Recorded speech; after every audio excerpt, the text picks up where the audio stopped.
Muita paz. Hoje estudaremos o nosso segundo tema de AFO, tá certo? Estudaremos a temática das despesas públicas, da execução orçamentária propriamente dita. Estudaremos o assunto de administração financeira orçamentária pela sistemática de resolução de questões, nesta segunda videoaula. A primeira nós tratamos de sistemas. Hoje já adentraremos na execução orçamentária propriamente dita. Olha essa questão da Compef, como é interessante. A administração pública tem a prerrogativa de transferir recursos através da execução da despesa orçamentária, que são destacadas na Lei 4.320 e na LRF.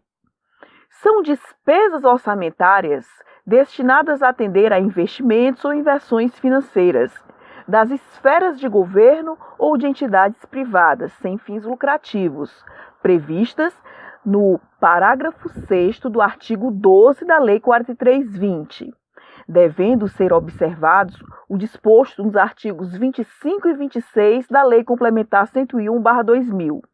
Aí ele pede a opção correta, que na verdade ele não pede nada, né? Ele dá uma série de opções para a gente encaixar essas opções nesse cabeçalho que fala de tudo e ao mesmo tempo não fala de nada, né?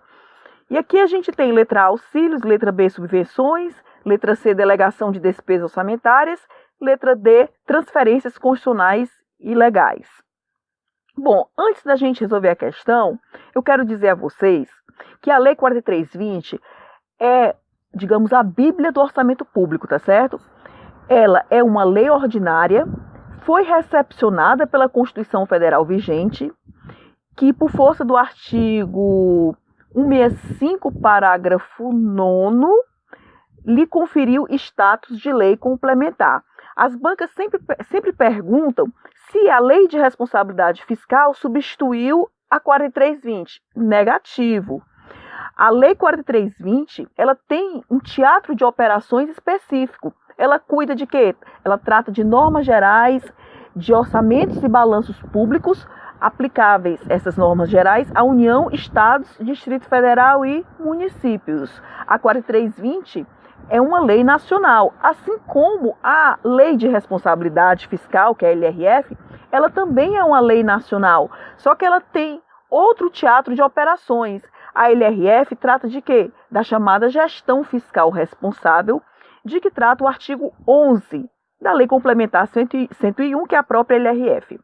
Então, se o examinador perguntar se a LRF revogou a 4320, negativo. Eu até brinco em sala, é cada qual na sua e a amizade continua.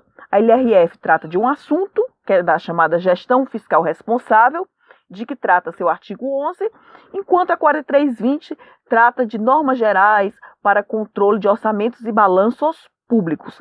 Ambas são leis nacionais. Então, voltando para esse cabeçalho, para a gente ver que assertiva se encaixa mais ou menos nesse cabeçalho. Uma questão assim que, a meu ver, é muito confusa. Olha só, lendo novamente o cabeçalho. A administração pública tem a prerrogativa de transferir recursos, que está falando de transferência de recursos, né? Através da execução da despesa orçamentária, que são destacadas na 4320 da LRF. São despesas orçamentárias destinadas a atender a investimentos ou inversões financeiras. Aqui a gente está falando de uma transferência orçamentária para investimentos ou inversões financeiras. Só pode ser a letra A, o gabarito, que são os auxílios, porque as subvenções, elas são transferências, mas para despesas correntes, enquanto, olha o cabeçalho, são despesas orçamentárias destinadas a atender a investimentos ou inversões financeiras. Investimentos ou inversões financeiras, que são conceitos jurídicos distintos, são despesas de capital, né? Investimento é uma coisa, inversão financeira é outra, mas o que é que eles têm em comum? Que são despesas de capital. Transferência destinadas a atender a despesas de capital são os auxílios, de fato. O gabarito aqui tem tudo para ser a letra A. Aí, voltando. São despesas orçamentárias destinadas a atender a de investimentos ou inversões financeiras das esferas de governo ou de entidades privadas, sem fins lucrativos, previstas no parágrafo 6º do artigo 12 da 4320. Ele queria que a gente soubesse decorado isso aí, mas a questão vai dando dicas, né? Transferências para despesas de capital, já que investimentos e inversões financeiras são despesas de capital. Só pode ser auxílio gabarito. Devendo ser observados o disposto nos artigos 25 e 26 da LRF. Pessoal, esse 25 e 26 da LRF aqui não ajuda em nada, mas só recordando que o 25 trata de transferências voluntárias, que são transferências que ocorrem no âmbito do setor público, e o 26 trata de destinação de recursos do setor público para o setor privado. Não ajuda em nada. Então vamos ver aqui o gabarito. É a letra A, só poderia ser. Ele queria que a gente soubesse esse artigo 12, parágrafo 6º, decorado, agora 320, mas observe que vocês perceberam que eu nem sabia decorado, mas pela dicasinha da questão, qual a ideia-chave dessa questão? São despesas orçamentárias destinadas a atender a investimentos ou inversões financeiras. Mais para frente ele fala de transferências. Então, as transferências que visam a subsidiar despesas de capital, por força de definição legal, são os auxílios. E eu fiz um resumo aqui do 12, parágrafo 6º. Eu extraí da lei. 12, parágrafo 6º. São transferências de capital as dotações para investimentos ou inversões financeiras que outras pessoas de direito público ou privado devam realizar independentemente de contraprestação direta em bens ou serviços, constituindo essas transferências auxílios ou contribuições, ainda bem que não tinha contribuições, senão estaria invalidada a questão, constituindo essas transferências auxílios ou contribuições, segundo derivem diretamente da LOA ou de lei especialmente anterior, bem como as dotações para amortização da dívida pública. Bom, pessoal, transferências de capital, de acordo com a 4320, só pode se dar sob a forma de auxílios ou sob a forma de contribuições. Como não tinha contribuições, a resposta só pode ser o quê? Auxílios. Lembrando que ambas são transferências de capital, a diferença de auxílios para contribuições é que os auxílios decorrem da LOA, enquanto as contribuições decorrem de lei específica. A diferença é só essa. Já que essa questão fala de despesa orçamentária, e o examinador com certeza cobrará a questão de despesa orçamentária na sua prova, então a despesa orçamentária se subdivide, você sabe melhor do que eu, em despesa orçamentária corrente como despesa orçamentária de capital. Você tem que saber o que são despesas orçamentárias correntes e o que são despesas orçamentárias de capital. Sobre a despesa orçamentária, convido você a ler dos artigos 12 a 21 da Lei 4320, que certamente isso estará em prova. Quem estuda despesa, estuda receita, porque não existe despesa sem receita. Do mesmo jeito que a despesa orçamentária é subdividida em despesa orçamentária corrente e de capital, a receita orçamentária também é subdividida em receita orçamentária corrente e receita orçamentária de capital. Convido a você a estudar dos artigos 9º a 11 da Lei 4320. Do 9º a 11 da 4320, você vai estudar todas as receitas correntes e todas as receitas de capital.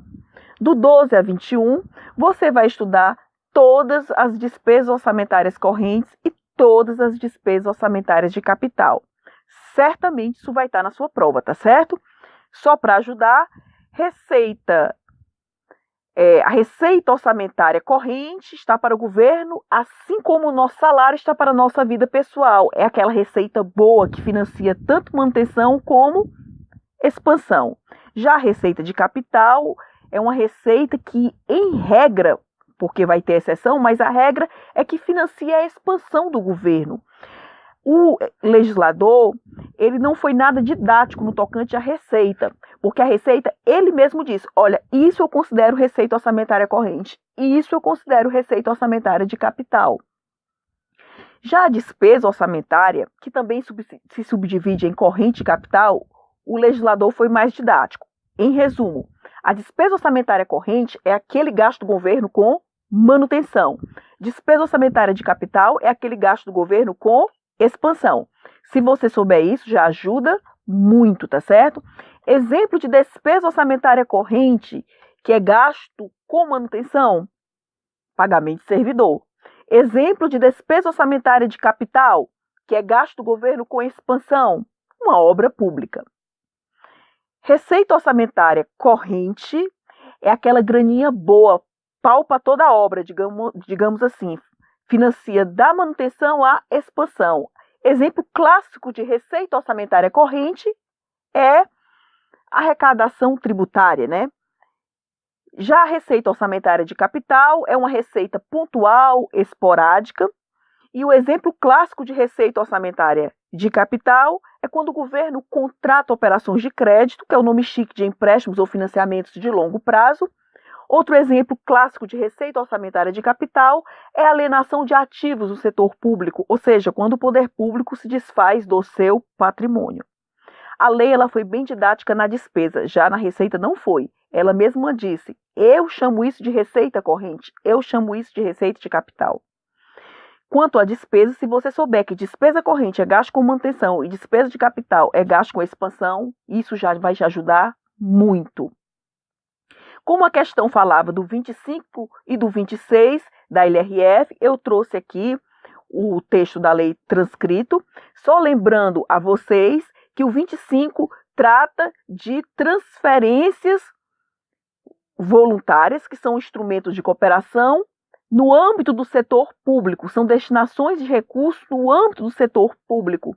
Já o 26 vai tratar de destinação de recursos do setor público para o setor privado. O 25 trata de transferência no âmbito do setor público, que pega o nome de transferência voluntária, que são instrumentos de cooperação, é exemplo dos convênios. Está aqui o texto transcrito para vocês. Já o 26 vai tratar de quê? Das destinações de recursos do setor público para o setor privado. E a dica final de hoje é que leia, você tem a obrigação de ler atentamente o edital. Antes dessa prova, você vai ter que ler o edital. A leitura do edital não é tempo perdido.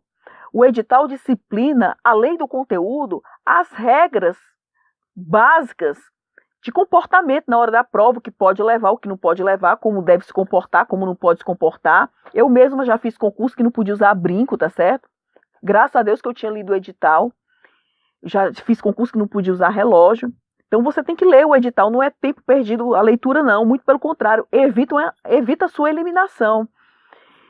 E, como eu já disse, cuidado para o que levar e para o que não levar, tá certo? Por hoje é só, meus amigos. Muita paz, até a próxima.